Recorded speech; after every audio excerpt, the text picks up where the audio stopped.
사도행전 17장. 바울과 실라는 암비볼리와 아볼로니아를 지나 데살로니가에 도착했습니다. 거기에는 유대인 회당이 있었습니다. 바울은 습관대로 회당으로 들어가 3주에 걸쳐 성경을 가지고 유대인들과 토론을 했습니다. 바울은 그리스도가 고난을 받고 죽은 자 가운데서 다시 살아나야 한다는 것을 설명하고 증명했습니다. 그리고 내가 여러분에게 전하고 있는 이 예수님이 바로 그리스도입니다 라고 말했습니다. 유대인 중에 그 말에 설득되어 바울과 실라를 따르는 사람들이 생겼습니다. 하나님을 경외하는 많은 그리스인들과 적지 않은 귀분들도 바울을 따랐습니다. 그러나 유대인들이 이들을 시기하여 시장에서 불량배들을 모아 폭동을 일으켜 도시를 혼란에 빠지게 했습니다. 그들은 바울과 실라를 군중 앞으로 끌어내려고 야손의 집으로 쳐들어갔습니다.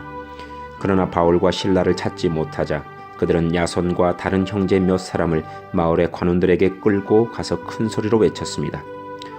가는 곳마다 문제를 일으키던 사람들이 여기에도 나타났습니다. 그런데 야손이 그들을 자기 집으로 맞아들였습니다. 그들은 모두 가이사의 법을 어겨가며 예수라는 다른 왕이 있다고 말하면서 황제의 명령을 거스르는 행동을 합니다. 무리와 마을의 관원들은 이 말을 듣고는 당황하였습니다. 그러나 마을의 관원들은 야손과 다른 신자들에게서 보석금을 받고 그들을 풀어주었습니다. 밤이 되자 신자들은 곧바로 바울과 실라를 베레아로 보냈습니다. 바울과 실라는 베레아에 도착하여 유대인의 회당으로 들어갔습니다. 베레아 사람들은 데살로니가 사람들보다 더 고상한 성품을 가진 사람들이었습니다.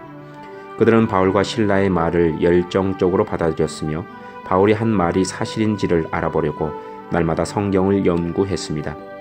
그래서 그들 가운데 믿는 사람이 많이 생겨졌습니다. 뿐만 아니라 그리스의 귀부인과 남자들도 적지 않게 믿게 되었습니다. 그러나 데살로니가의 유대인들은 바울이 베레아에서도 하나님의 말씀을 가르친다는 것을 듣고 거기까지 가서 사람들을 선동하고 소란을 피웠습니다. 그래서 형제들은 급히 바울을 바닷가로 보냈습니다. 하지만 실라와 디모데는 베레아에 그대로 남아 있었습니다.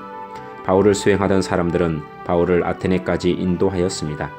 그들은 가능한 빨리 실라와 디모데를 바울에게로 데려오라는 지시를 받고 베레아로 돌아갔습니다. 바울은 아테네에서 실라와 디모데를 기다리고 있는 동안 온 도시가 우상들로 가득 찬 것을 보고 대단히 화가 났습니다. 그래서 바울은 회당에서 유대인들과 하나님을 경외하는 그리스도인들과 토론을 벌였습니다. 그리고 광장에서 만나는 사람들과도 날마다 토론을 하였습니다. 어떤 에피쿠로스 철학자들과 스토아 철학자들이 바울과 논쟁을 하게 되었습니다. 그들 중에 어떤 사람은 이 수다쟁이가 무슨 말을 하려고 하는가 라고 말하기도 하였고, 또 어떤 사람은 그가 외국의 다른 신들에 관해서 말하는 것 같다고 말하기도 하였습니다. 이 사람들이 이렇게 말한 것은 바울이 그들에게 예수님과 부활에 관한 복음을 전했기 때문입니다. 그들이 바울을 붙잡아 아레오바고에 있는 시의회로 데려가서 바울에게 이렇게 물었습니다. 당신이 전하고 있는 이 새로운 가르침이 무엇인지 우리가 알아듣기 쉽게 설명해 줄 수 있겠소? 당신이 하는 말은 우리에게는 무척 낯설고 새로운 것이요. 대체 그것이 무엇인지 알고 싶소. 아테네 사람과 그곳에 사는 외국 사람들은 새로운 것이라면 무엇인지 말하거나 듣는 것으로 시간을 보내는 사람들이었습니다. 바울이 아레오바고 시의회 앞에 서서 말했습니다. 아테네 시민 여러분, 내가 보기에 여러분은 모든 면에서 종교심이 강한 사람들입니다. 내가 이곳저곳을 돌아다니면서 여러분들이 섬기는 것들을 자세히 살펴보았는데 그 중에서 알지 못하는 신에게라는 글을 새긴 제단도 보았습니다. 그러므로 여러분이 알지도 못하고 섬기는 그 신에 대해 여러분에게 알려드리겠습니다. 그분은 온 세상과 그 안에 있는 모든 것을 창조하신 하나님으로서 하늘과 땅의 주인이시며 사람이 지은 신전에서 살지 않으십니다. 또한 이 하나님께서는 모든 사람에게 생명과 호흡과 모든 것을 주시는 분이시기 때문에 무엇인가 부족한 것이 있어서 사람의 손으로 섬겨야 하는 분이 아닙니다. 하나님께서는 한 사람으로부터 세계 모든 인류를 만들어 땅 위에 살게 하셨습니다. 그리고 그들이 살 시대와 지역의 경계를 정해 주셨습니다. 이렇게 하신 것은 사람들이 하나님을 찾기를 바라시기 때문입니다. 사람들은 하나님을 더듬어 찾기만 하면 찾을 수 있습니다. 사실 하나님께서는 우리 각 사람에게서 멀리 떨어져 계시지 않습니다. 우리는 하나님 안에서 살고 있고 하나님 안에서 움직이며 존재하고 있습니다. 시인 가운데 우리는 그분의 자녀입니다 라고 말하는 사람도 있지 않습니까? 우리는 하나님의 자녀이므로 하나님 자신을 사람의 생각으로나 손으로 만들어낼 수 있는 금이나 은이나 돌 같은 우상으로 생각해서는 안 됩니다.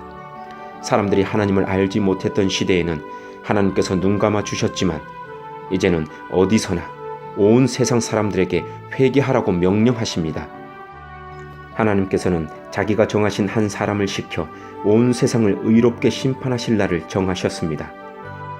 하나님께서는 그를 죽은 자들 가운데서 살리심으로 모든 이에게 그 증거를 보이셨습니다.